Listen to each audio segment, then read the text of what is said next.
হৰভোগত আজি সন্ধিয়া আকৌ সংঘটিত হল অগ্নিকাণ্ড।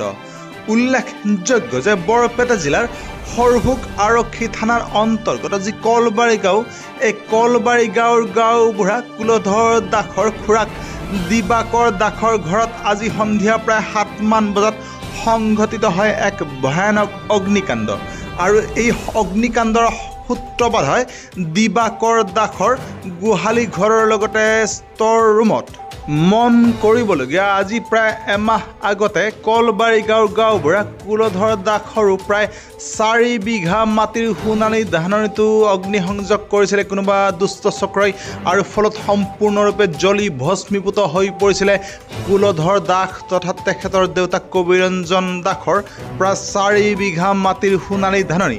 আৰু এই ঘটনাৰ উত্তেজনা মাজতেই আজি সন্ধিয়া প্ৰায় 7মান বজাত বৰপেটা জিলাৰ হৰভোগ আৰক্ষী থানাৰ অন্তৰ্গত যি কলবাৰী গাঁও, এই কলবাৰী গাঁৱৰে গাঁওবুঢ়া কুলধৰ দাসৰ খুৰাক দিবাকৰ দাসৰ গোহালি ঘৰৰ লগতে ষ্টৰ ৰুমতো আজি সংঘটিত হয় এক ৰহস্যজনক অগ্নিকাণ্ড, আৰু ফলত সম্পূৰ্ণৰূপে ভস্মীভূত হয় গোহালি ঘৰৰ লগতে ষ্টৰ ৰুম।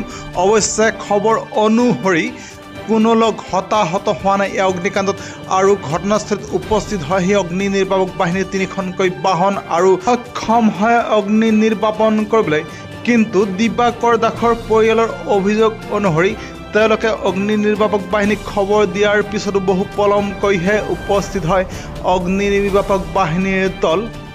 কিন্তু আজি প্ৰায় এমাহ আগতে কলবাৰী গাঁৱৰ গাঁওবুঢ়া কুলধৰ দাস তথা তেখেতৰ দেউতাক কবিৰঞ্জন দাসৰ প্ৰায় 4 বিঘা মাটিৰ সোণালী ধানত যি দুষ্ট চক্ৰই অগ্নিসংযোগ কৰিছিলে, এই ঘটনাৰ উত্তেজনা মাজতে আজি তেখেতৰে খুৰাক দিবাকৰ দাসৰ গোহালি ঘৰত যি অগ্নিসংযোগ বা অগ্নিকাণ্ডৰ ঘটনা সংঘটিত হ'ল, ইয়ে কিন্তু সৃষ্টি কৰিছে এক ৰহস্য তথা উত্তেজনাৰ গোটেই কলবাৰী গাঁৱত। আৰু ইয়াৰ লগত কোন দুষ্ট চক্ৰ জড়িত হৈ আছে এই লৈ সন্দেহৰ সৃষ্টি হৈছে সমগ্ৰ কলবাৰীবাসী তথা হৰভোগবাসী ৰাইজৰ মাজত। আৰু লগতে দিবাকৰ দাসৰ পৰিয়ালৰ অভিযোগ অনুসৰি কোনো দুষ্ট চক্ৰই হয়তো অগ্নিসংযোগ কৰিছে তেওঁলোকৰ গোহালি ঘৰ তথা ষ্টৰ ৰুমত, আৰু লগতে অগ্নি নিৰ্বাপক বাহিনীক খবৰ দিয়াৰ পিছতো আচলতে সময়তকৈ বহুত পলমকৈ উপস্থিত হৈছিল সেই অগ্নি নিৰ্বাপক বাহিনীৰ দল। আৰু আমি পোৱা বিশেষ খবৰ অনুসৰি এতিয়ালৈকে অগ্নি নিৰ্বাপক বাহিনীৰ এখন বাহন এতিয়ালৈকে ফচি আছে কলবাৰী গাঁৱৰ মাজতেই। আৰু আজি কলবাৰী গাঁৱৰ গাঁওবুঢ়া কুলধৰ দাসৰ খুৰাক দিবাকৰ দাসৰ গোহালি ঘৰত হোৱা এই অগ্নিকাণ্ডৰ ঘটনাই কিন্তু এক চেপা উত্তেজনা তথা ৰহস্যৰ সৃষ্টি কৰিছে সমগ্ৰ সচেতন ৰাইজৰ মাজত। আৰু হয়তো আৰক্ষীৰ সবিশেষ তদন্তত পোহৰলৈ আহিব পাৰে কোন দুষ্ট চক্ৰ জড়িত হৈছে আজিৰ অগ্নিকাণ্ডৰ লগতে আজি প্ৰায় এমাহ আগতে সংঘটিত হোৱা গাঁওবুঢ়া কুলধৰ দাসৰ সোণালী ধানত হোৱা অগ্নিকাণ্ডৰ ঘটনাত জড়িত ব্যক্তি বা মহল।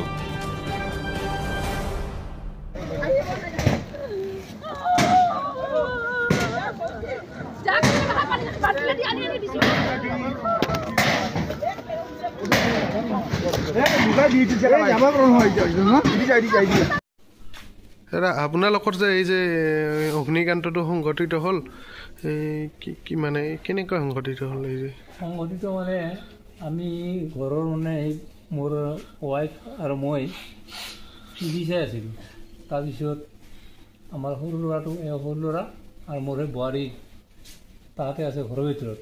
তাৰপিছত মই আৰু মানে পেচা ওলাই গ'লে ৰাস্তাত যাম, টিভি চাই আছোঁ। তাৰপিছত মই ৰাস্তাত ওলাৰ লগে লগেতো মই জুই দেখা পালোঁ। জুই দেখা পোৱা তাৰপিছত মানে কি চিঞৰ বাখৰ কৰিলোঁ যে জুই লাগছে, সৰু ল'ৰাটো সিহঁতে জুই লাগছে। তাৰপিছত মানে কিহত আটা বাঢ়ি আছে, মানে গাঁৱৰ আমাৰ ঘৰৰ মানুহবোৰ আটা বাঢ়ি আছে, কাৰোবাক ফোন কৰোঁ। মোৰতো মানে সুটিয়ে হেৰাই গৈছে দেখা পাই। তাৰমানে কি কৰিম কি নকৰিম। তাৰপিছত কোনোমতে সেই দোকান দুটা ভাঙাই দিছে, গৰু ছাগলীকেইটা বাচিছে, বাকী ধান চান ল'ব পৰা নাগিল। অলপমান কিবা কিবি কৰি ৰাইজে ওলাইছে। মোটামুটি ধান মোৰ 70মান ধান আছিল, কিন্তু তাৰপিছত তেনেকৈ ফায়াৰ ব্ৰিগেডক ফোন কৰা হ'ল। ফায়াৰ ব্ৰিগেড অলপ দেৰিকৈ আহিছে, তেওঁলোকে 3খনে আহিছিল ফায়াৰ ব্ৰিগেড। আপোনালোকৰ এনেই কি ক্ষয় ক্ষতি হৈছে? ক্ষয় ক্ষতি মোৰ ধান ক্ষতি হৈছে। তাৰপিছত এতিয়া ঘৰটোতো সম্পূৰ্ণ জ্বলি গৈছে, 2টা ঘৰ জ্বলি গৈছে। তাৰপিছত খেৰ জ্বলি গৈছে। ধান কিমান মন আছিল? ধান মোটামুটি 70 মান হ'ব, 70 অনুমান আৰু। মানে আপোনালোকে ফায়াৰ ব্ৰিগেডৰ বিষয়ে কিবা ক'ব নেকি? ফায়াৰ ব্ৰিগেডৰ তেওঁলোকক মানে আমাৰ কোনে কোনে ফোন কৰি মই নিজে নাজানো, মইতো মানে একদম হতভম্ব হৈ গৈছোঁ। মই মানে অস্থিৰ হোৱাৰ নিচিনা হৈছে। তাৰপিছত ফায়াৰ ব্ৰিগেড আহি মানে দেৰি কৰি আহিছে যদিও তেওঁলোকৰ এখনত নাই পানীত আৰু পানী ভৰাব গ'ল। তাৰপিছত এখন আহিল আৰু বিজনীৰ পৰা অহাখনত মোটামুটি 1 ঘণ্টামান দেৰি হৈছে। তাৰপিছত মই তেওঁলোকক ধৰা মেলা কৰি ৰাইজৰ মানুহ আহি ধৰা মেলা কৰিছে। আৰু যদি ৰাইজৰ আমাৰ ল'ৰাখিনি ওলাই নাহিল হৈ বা ৰাইজৰ মানুহখিনি নাহিল হৈ তেতিয়াহ'লেতো আমাৰ খুব মানে বিপদে হয় আৰু ৰাইজৰ মানুহখিনি আহি মানে বহুত সহায় কৰিছে। আৰু কেনেকৈ আপোনালোকে মানে ফায়াৰ ব্ৰিগেড নোহোৱাৰ আগতে কেনেকৈ হেৰি কৰিছে? সেইটো তাৰমানে কোনোবাই পানী মাৰিছে, কোনোবাই ভাঙাইছে, সৰু বেৰ চেৰবিলাক চব ভাঙি দিছে, বালা মাৰছে। মানে গৰু ছাগলীবিলাক গৰু ছাগলীকেইটা কোনোমতে মই ওলাইছোঁ বাহিৰত, নিজে ওলাইছে। কাটি গলিঘৰ আছে নেকি? গলিঘৰ তাতে প্লাছ ভাড়াটো আছে, দুটা একেলগে আহোঁ। অঁ, নাই বাকী হেৰি আপোনালোকৰ এনেই আনুমানিক ক্ষয় ক্ষতি কিমানমান হৈছে? মোটামুটি মইতো ক'ব গ'লে 6 লাখ মান টকা হ'ব।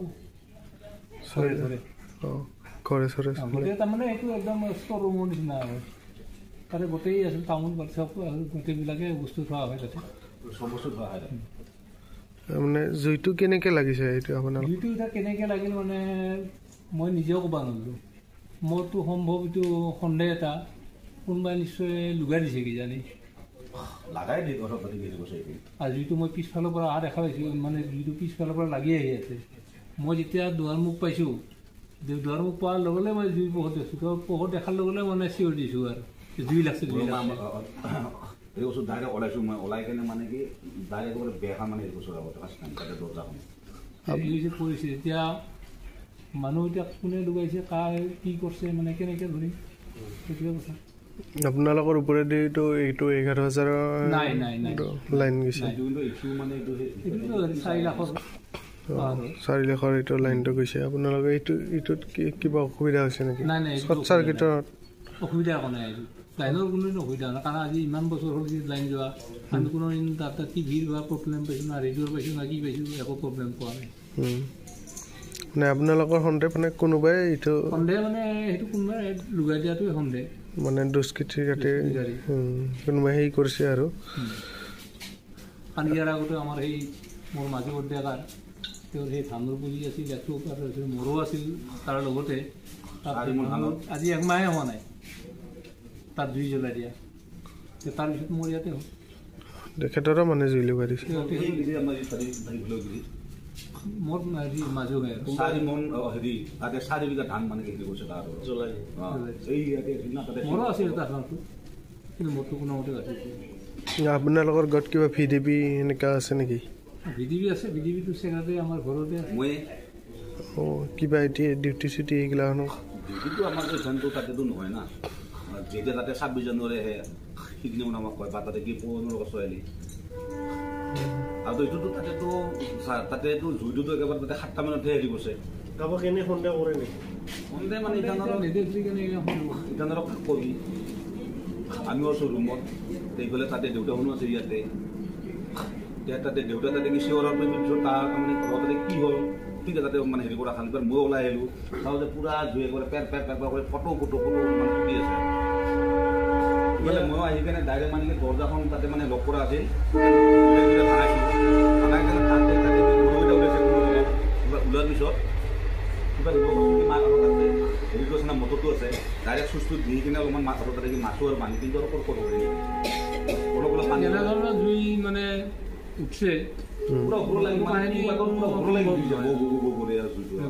কিন্তু ৰাইজৰ মানুহখিনি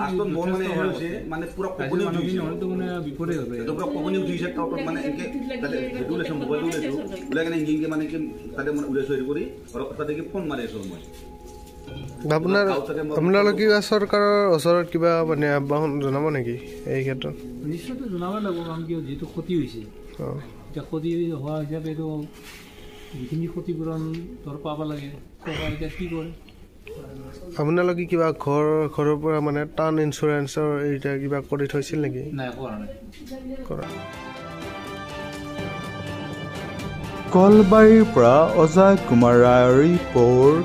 নিউজ টাইম 3।